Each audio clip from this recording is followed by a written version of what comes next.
The Tandy Corporation's Radio Shack TRS-80 Model II is a compact desktop, business, scientific, and engineering-oriented microcomputer, more powerful than many of the large industrial and commercial mainframe computers of only a decade ago.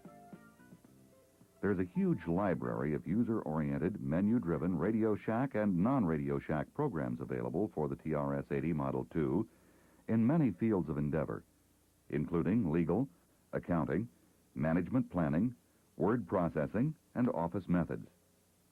Special user application languages, such as the business-oriented COBOL and Fortran for engineering and science, are also available. There are numerous programs and courseware available for the education field. This one computer can perform the multiple types of operations that only a few years ago required separate and much larger computers.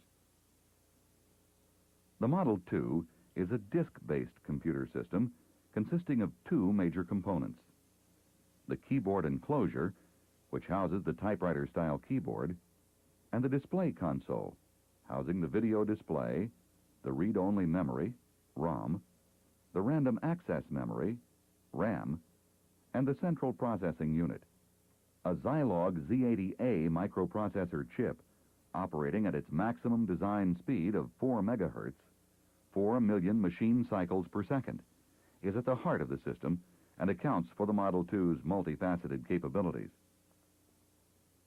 Visual display is provided by a high-resolution 12-inch true video monitor, which has its own controller chip and can be used in either the 24 lines by 80 characters or the 24 lines by 40 characters format.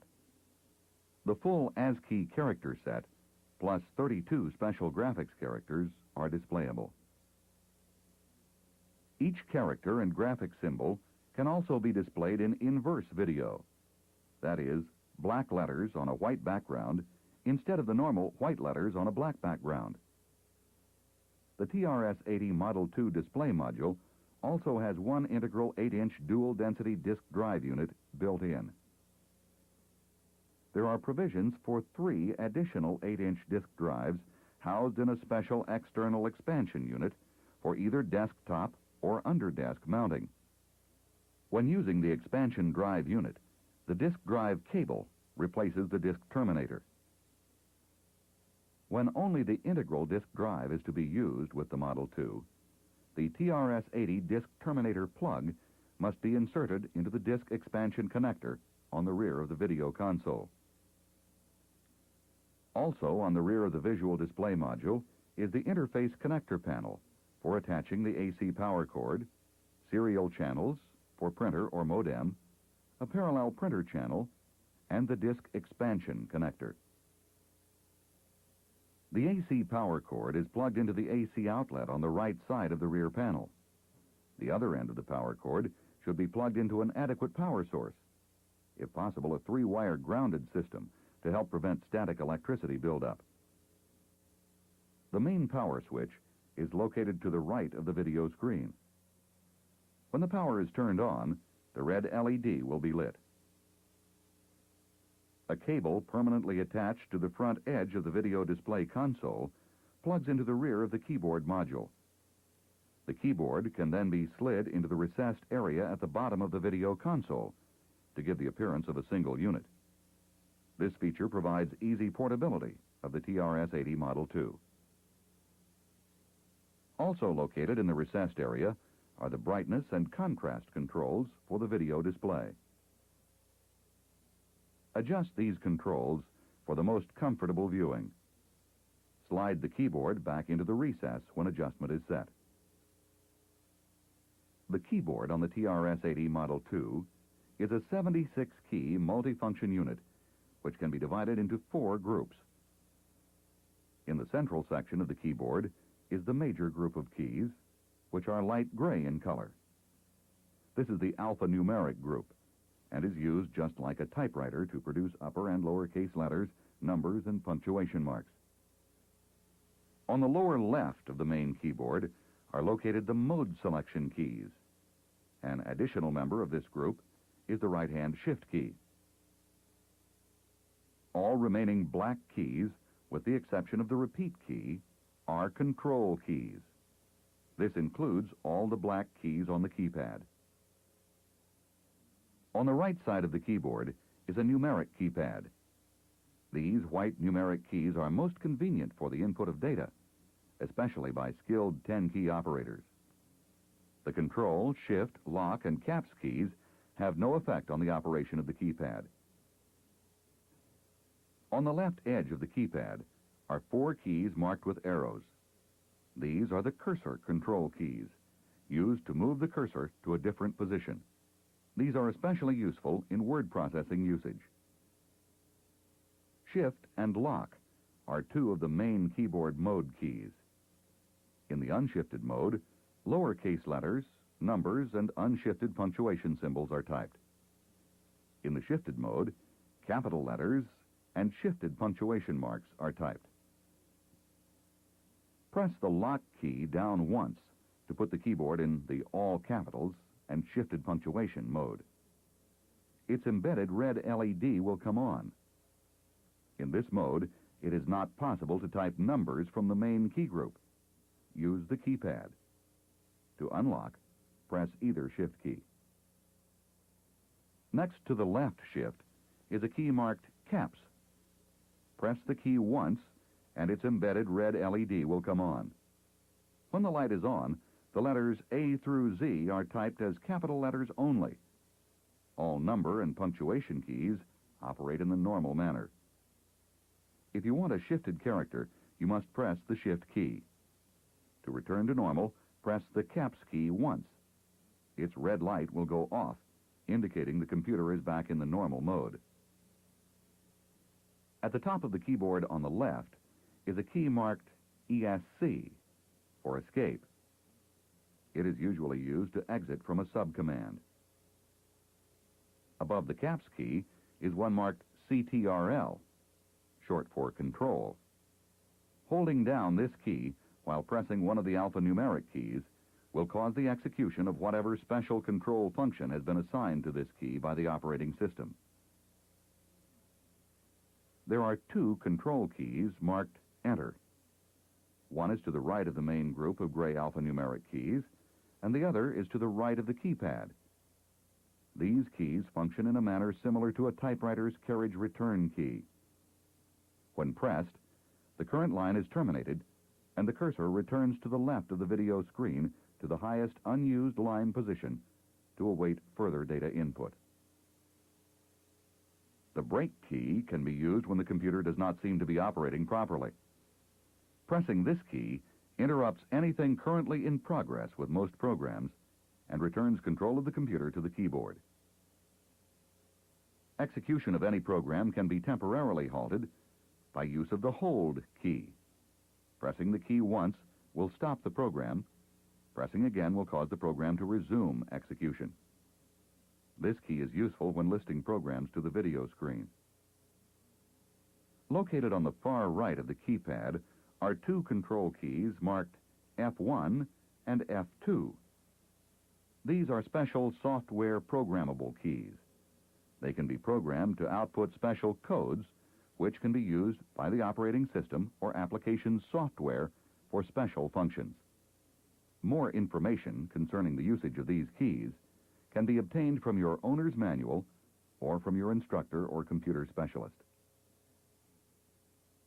A special convenience is the Repeat key on the lower right. This key works in conjunction with any of the alphanumerics and cursor keys. Press and hold down the Repeat key while pressing the desired key. The keyboard will output a stream of the desired character until you release either key. The remaining special control keys used by the TRS-80 Model II will be discussed more fully as you move into the areas of programming and program utilization. On the front of the video display and located under the on-off switch is the system reset switch. When the break key fails to regain user control of the keyboard, it is sometimes necessary to use this switch. Reset is also used to reinitialize the system when changing program diskettes. Caution should be used when using reset, not to accidentally push the on-off switch by mistake. Before the Model II will operate, it must have a disk operating system. The TRS-80 microcomputer's operating system is called a TRS-DOS and contains the codes necessary to enable all of the functions the Model II is capable of performing. The actual TRS-DOS is contained on an 8-inch magnetic disc permanently sealed in a protective jacket. The oblong read-write window in the protective jacket, red arrow, gives the disk drive access to the diskette so it may read or write data. It is important that the exposed diskette surface not be touched or scratched, as this could cause loss of data or improper operation of the diskette. The small notch, green arrow, is known as the write enable notch. When this notch is uncovered, it is impossible to change data on the diskette. The diskette is then said to be protected. By covering the notch, it is possible to add, delete, or change data on the diskette. Also on the diskette is a label to be used to number or identify its contents. Never write on this label with anything except a soft-tipped felt pen. Pressure from other types of writing instruments might cause permanent damage to the diskette and render it unusable. Before writing on the label, it's a good idea to put the diskette in its protective envelope.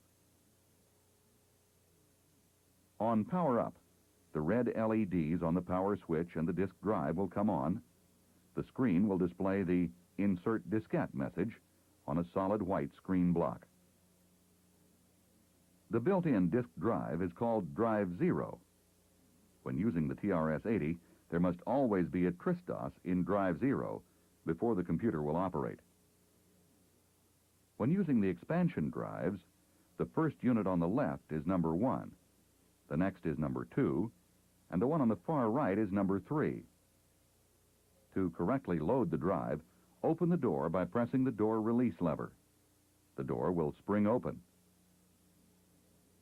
Insert the diskette as far as it will go.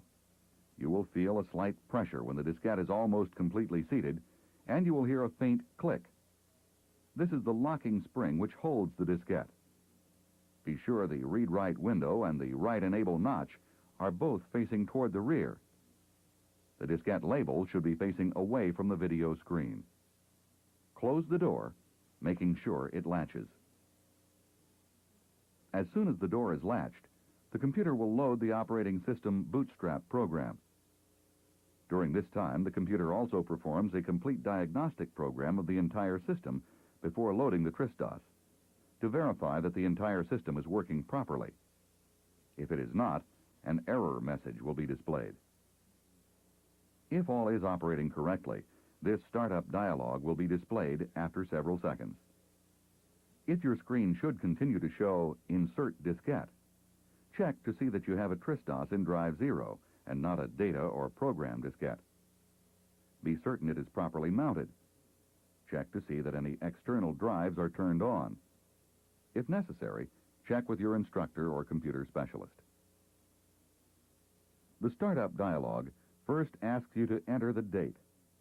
The month must be entered as a 2-digit number, followed by a slash mark.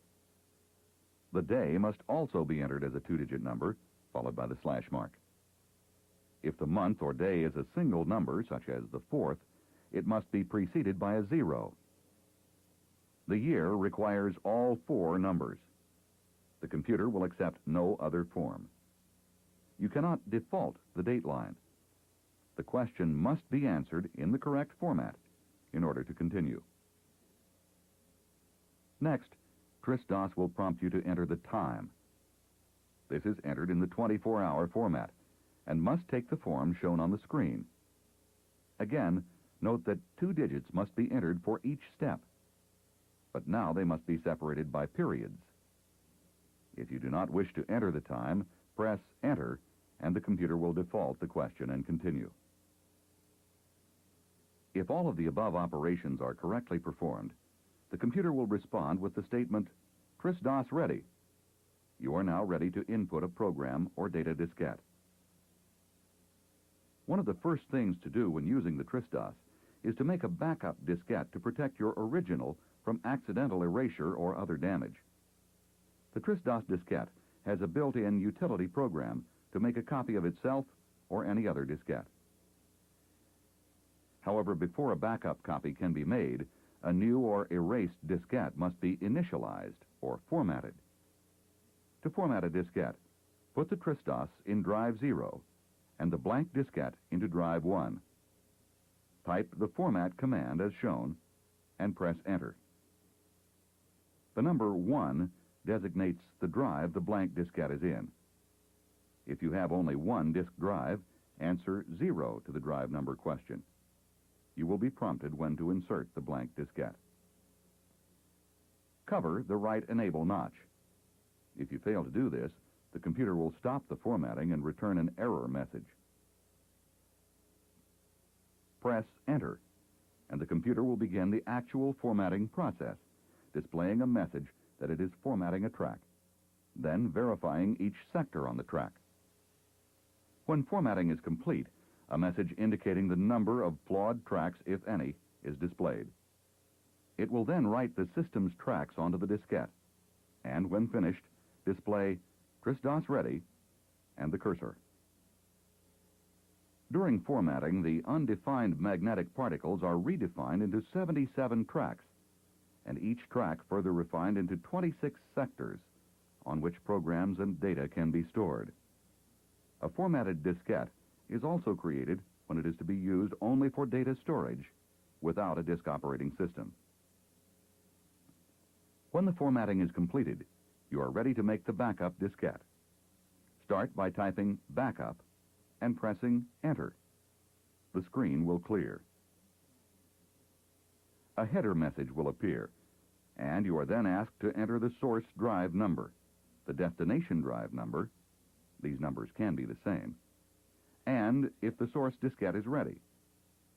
After these questions are answered, the computer will then read the boot track. You are then asked if the destination disk is ready, and if you wish to change any data on the diskette. After both questions are answered, the actual backup process will begin. Be patient. The backup function takes several minutes to complete. The computer will list the numbers of files examined, copied, and deleted, and will advise of any defective files. When the copying is finished, the backup complete message is displayed, along with the TRS-80 ready message and cursor. It is suggested that after you have made a backup diskette, you remove the original TRS-80 from the computer and put it in a safe place. Use the backup copy to work with. If you have an accident and blow a disk, that is, lose all its data, you will still have your original TRS-80 from which to produce another backup. You are now ready to begin to use the computer and disk operating system to create, use, and save original programs. In order to write, load, and save basic language programs, the computer must be in the basic command mode. To enter this mode, when the TRS-80 ready message is displayed, type BASIC and press enter. This is the simplest way to load BASIC, but does not allow the opening of any data files. If you are going to create data files along with the program you write, use this form to enter BASIC. The -F tells the computer to open files, and the number following the colon tells the computer how many. When enter is pressed, the computer loads BASIC into memory. A header message gives the version and creation date of BASIC in use, along with copyright data. It also gives the number of unused bytes remaining in memory and the number of files currently open. The ready message is then displayed, followed on the next line by the prompt, the greater than sign, and the blinking block called the cursor. BASIC is now in the command mode and will accept input from the keyboard. At this point, you are ready to either enter a BASIC program from disk or to start writing your own original program. The creation and writing of programs are beyond the scope of this presentation, and you should consult with your instructor or computer specialist for further details. After you've written a program, it can be saved by typing save, followed by a blank space, the double quote mark, and then the name you choose for the program, its file spec. It must start with a letter and have no more than 8 letters or numbers. The file spec is followed by a colon, and then the drive number, 0 to 3, on which the program is to be saved. Press Enter, and the program will be saved on the chosen drive. When the save is finished, the Ready prompt and cursor will return. To load a program previously saved on disk, put the computer in the basic mode. Type Load, followed by a blank space, the double quote mark, and the file spec of the program desired. You may add a colon and a drive number if you wish, and then the double quote mark again. Then press Enter. If you do not specify a drive number, the computer will search all drives until it finds the program. When found, the computer will load the program and display the Ready message. If you wish to see the entire listing of the program you have just written or loaded, type List and press Enter. The program will now be listed on the video screen. To stop the scrolling of the program, press the Hold key once. To scroll on further, press the Hold key again. When the Ready prompt is displayed, type Run and press Enter. Your program will begin execution. If you want to know what is on a diskette, put the computer in the TRS-80 mode. If the computer is still in the basic mode, type System and press Enter. The TRS-80 Ready message will appear. Then type the command dir, short for directory, then the drive number which contains the diskette you wish to know about, and press Enter. The screen will display all programs available to the user, together with information concerning the length of each program. When you have finished working with the computer for the day, remove all diskettes from the drives and put them in their protective envelopes before turning off the power. If you turn off the power with the diskettes still in the drives, you could lose all data and programs. This completes the introduction to the TRS-80 Model II microcomputer operations. Further details and information on the operation of this computer can be obtained from the owner's manual and numerous other books related to operation and programming of this computer.